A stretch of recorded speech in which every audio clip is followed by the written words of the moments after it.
Հունիսի 7-ին կայացան ընտրություններ, ազգային ժողովի հերթական ընտրություններն են Հայաստանի Հանրապետությունում եւ այս հերթական ընտրություններում սկզբունքները, հավասարությունը, արդարությունը էականորեն խախտվել են։ Եվ այսօրվա հանդիպման հիմնական նպատակն է ներկայացնելու մասշտաբետ միջամտությունների ու խախտումների։ Նախ ուզում եմ ներկայացնել, որ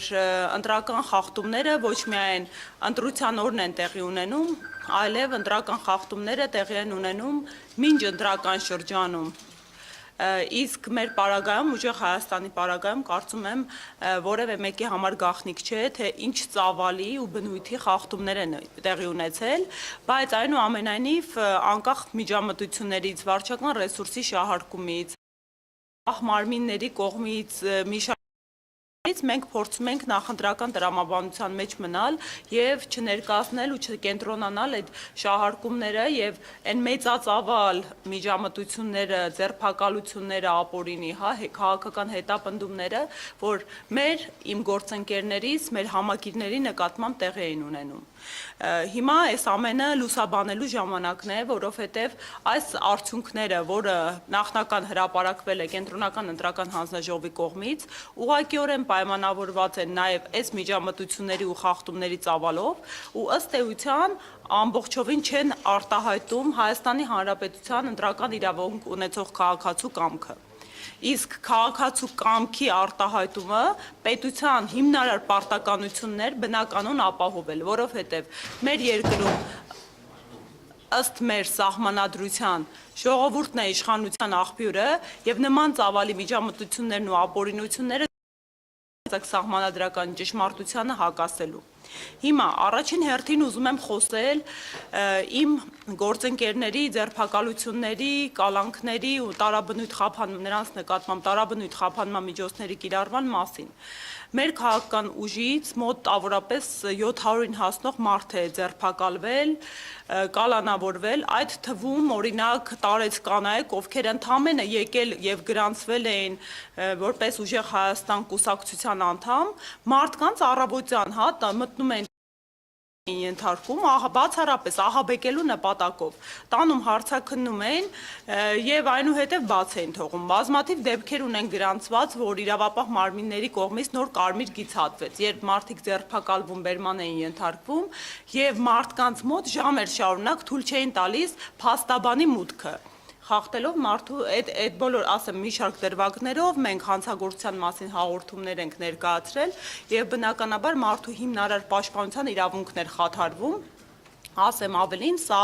արդեն վաղուց չկիրառվող պրակտիկա էր, որը այս ընտրությունների նախօրեին վերակենդանացրեց իշխանությունը եւ ես շատ ցավում եմ, որ մեր երկրում իրավապահ մարմինները վեր են ածվել քաղաքական սպասարկուի։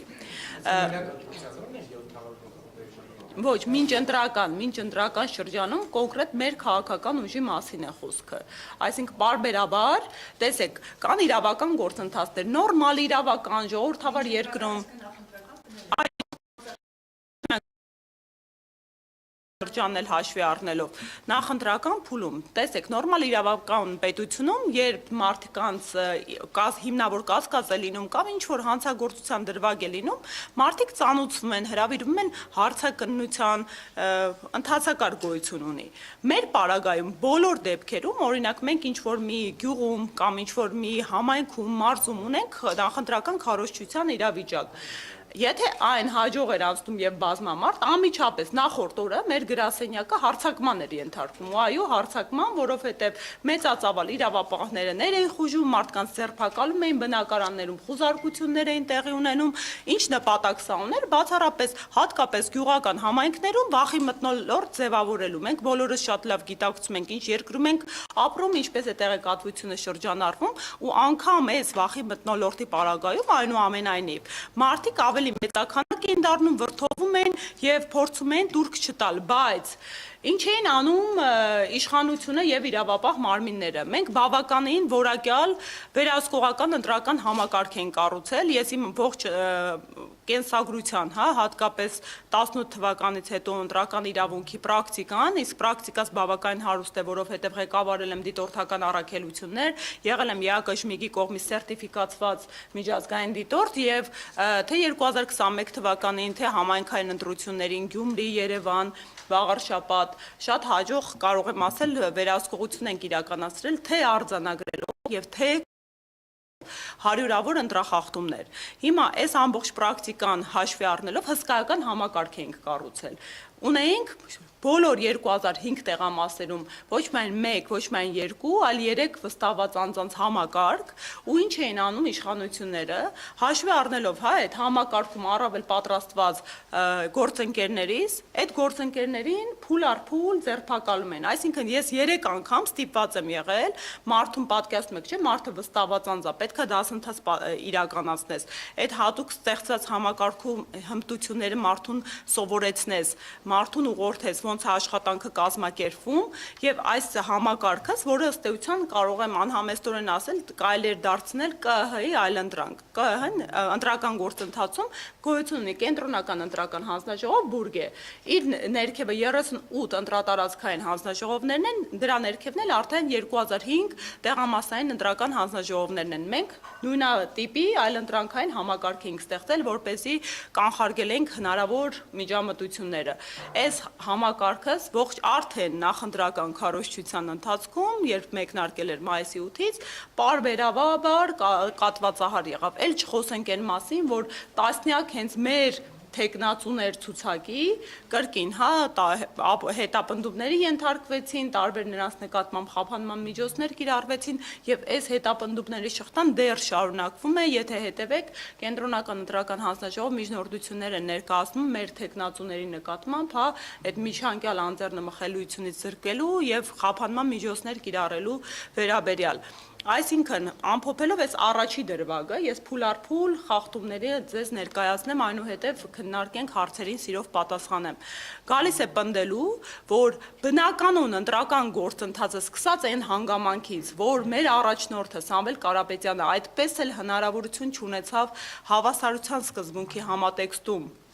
մասնակցելու նախընտրական քարոզչությանը մեզ հետ,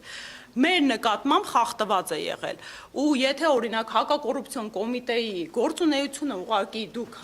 հետևեք համեմատեք, ընդհանրապես օրինակ տեղեկատվական բլոկը, հայտարարությունները, այս նախընտրական շրջանի համաչափ որևէ շրջանում նման ակտիվություն չեն դրսևորել։ Դա արհեստական ակտիվություն է, ու օրինակ ես կուզեի հետագայում մի վերլուծություն իրականացնենք այս շրջանում ինչքան հանցագործություններ են ընդհանուր Հայաստանի Հանրապետության տարածքով իրականացվել, որովհետև եթե մենք վերենք լուծում ընդհանուր առմամբ, համապետական ըստ մարզերի հանցագործությունների տեսակը աճը